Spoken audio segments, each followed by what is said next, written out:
સમાચાર નવસારીથી જ. નવસારી જિલ્લાના ગણદેવીમાં પૂરે વિનાશ વેર્યો છે. ગણદેવી સામૂહિક આરોગ્ય કેન્દ્રમાં 4 ફૂટ સુધી પાણી ભરાયા. એક્સરે મશીન, દબાવો, કિંમતી મશીનરી પાણીમાં ગરકાવ થઈ. ભારે નુકસાનના લીધે સામૂહિક આરોગ્ય કેન્દ્ર બંધ કરવું પડ્યું. સામૂહિક આરોગ્ય કેન્દ્ર બંધ કરતા લોકો મુશ્કેલીમાં મુકાયા છે. મુશ્કેલી વચ્ચે ડોક્ટર અને સ્ટાફે માનવતા મહેકાવી મહિલા અને બાળકનું પૂરના પાણી વચ્ચે બીજા માળે સ્થળાંતર કર્યું.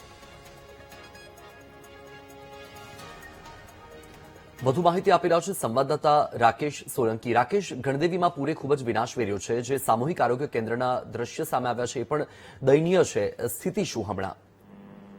જી બસલ, વાત કરવામાં આવે તો ગણદેવી તાલુકાની જે અંબિકા અને કાવેરી નદીએ સમગ્ર પંથકમાં વિનાશ વેરતા દ્રશ્યો સર્જ્યા છે. ત્યારે આરોગ્ય વિભાગને પણ નદીએ છોડ્યા નથી અને આરોગ્ય વિભાગ જ્યાં લોકો સારવાર લેવા જતા હોય છે એ આખું પાણીમાં ગરકાવ થઈ ગયું હતું, જેને લઈને જે કંઈક દર્દીઓ હતા તે તમામ લોકોનું ઉપરના માળે સ્થળાંતર કરવામાં આવ્યું. તો મહત્વની વાત એ છે ગર્ભવતી મહિલાને એક બાળક જન્મ્યું હતું ને બાળકને પોતે ડોક્ટર ઉચકીને પહેલા માળે શિફ્ટિંગ કર્યા હતા અને જે કંઈક કર્મચારી ગણ છે કર્મચારી બહેનને પકડીને ઉપર લઈ ગયા હતા અને સુરક્ષિત સ્થળે એમને આરામ ફરમાવવા માટે મદદ કરી હતી. એટલે કહી શકાય કે અંબિકા નદીનું જે રૌદ્ર સ્વરૂપ હતું એ ખેતીવાડી, માનવજાતથી લઈને આરોગ્ય વિભાગને પણ પોતાની લપેટમાં લઈ લીધા હતા અને હજારો લાખો લોકોને બેઘર કરી દીધા હતા.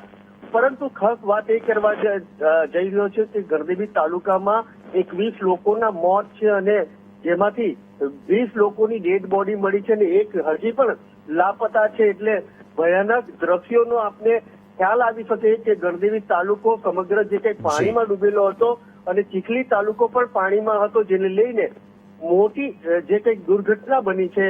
લોકો બેઘર થઈ ગયા છે, લોકોના છાપરાઓ ઉડી ગયા છે, તો કેટલાક લોકોના તો આખા ઘરો તે જગ્યા પર નથી. એટલે કે જે અનાજ હોય, કપડા હોય કે ઘર હોય એ તમામ વસ્તુનો નાશ થયો છે. એટલે કે બહુ ભયંકર પરિસ્થિતિનો સામનો નવસારી જિલ્લો કરી રહ્યો છે. જી બિલકુલ.